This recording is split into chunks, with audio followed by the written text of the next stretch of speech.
جناب بقی بن مخلد محدث اعظم کہاں سے چلے تھے؟ اسپین سے، جس کو آج آپ اسپین کہتے ہیں، غرناطہ، اندلس۔ کس لیے چلے؟ ان کو خبر ملی زمین کے اوپر اس وقت حدیث کا سب سے بڑا عالم اگر کوئی ہے تو احمد ابن حنبل ہے، بغداد میں بیٹھا ہوا ہے۔ وہاں سے چلے اور پیدل چل پڑے، بغیر سواری کے، احترام حدیث کی وجہ سے، حدیث کو لینے کی جستجو کی وجہ سے پیدل سفر کرنا شروع کیا۔ اور سفر کرتے کرتے جب بغداد پہنچے، کہنے لگے کہاں ہیں امام احمد ابن حنبل؟ دھرتی کے اوپر، کرۂ ارض کے اوپر، اور سبحان اللہ، قربان جائیں اللہ تعالیٰ امام احمد کے اوپر آج بھی رحمتوں کا نزول فرمائے، اور رحمتیں برس رہی ہیں۔ مسند امام احمد، حدیث کی اتنی بڑی کتاب، امام احمد ابن حنبل سے یہی حدیث کا علم سیکھنے کے لیے پیدل آئے۔ کہاں امام احمد ابن حنبل؟ جی وہ تو جیل میں جا چکے ہیں، بادشاہوں نے ظلم کیا ہے، ایک اختلاف ہو گیا، وہ اختلاف کی کبھی بات آئے گی تو آپ کے سامنے رکھیں گے۔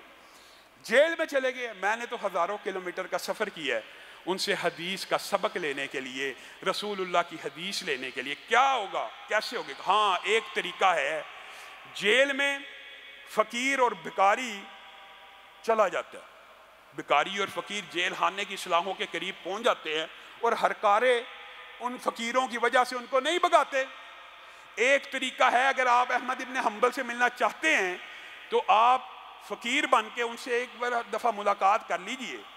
تو بقی بن مخلد کا جو طریقہ کار تھا وہ یہ تھا، پہلے دن انہوں نے فقیرانہ لباس پہنا، اور شیئن للہ، شیئن للہ، جیسے فقراء اللہ کے لیے کوئی شے ہے، اللہ کے نام پہ کوئی شے دو، یہ نعرے لگاتے لگاتے لگاتے لگاتے بیرکیں کراس کر کے امام احمد ابن حنبل کے جیل خانے کے سامنے پہنچ گئے۔ آواز کو پست کیا، امام صاحب کو کہا اصل ماجرا یہ ہے، اتنی دور سے حدیث کا سبق لینے آیا ہوں، کوئی اور ہلا بہانہ نہیں ملا، اب فقیر بن کے آپ کے پاس آیا کروں گا، آپ جتنا پڑھانا چاہتے ہیں پڑھا دیا کیجیے۔ امام احمد ابن حنبل ہر روز 6-7 حدیثیں بقی بن مخلد کو پڑھایا کرتے، ان کا سبق ہو جاتا، کھڑے کھڑے جو حدیث بیان کرتے بقی بن مخلد لکھتے جاتے، یاد کرتے جاتے، اور سارا دن جو فقیر بن کے پیسے لوگ ان کو دیا کرتے وہ باہر آ کے صدقہ کر دیا کرتے۔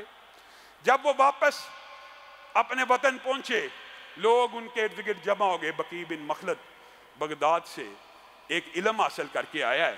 کیا علم لے کے آیا بقی؟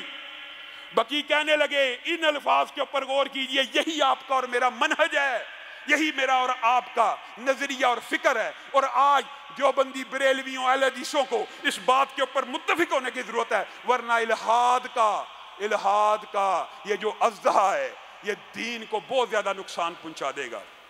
بقی بن مخلد کہنے لگے میں وہ علم لے کے آیا ہوں جس کا انکار دجال کے علاوہ کوئی نہیں کر سکتا، میں وہ حدیثیں لے کے آیا ہوں، میں علم کی وہ قسم لے کے آیا ہوں جس کا انکار کرنے والا یا تو دجال ہوگا یا دجال اعظم کے علاوہ کوئی اس کا انکار نہیں کر سکتا۔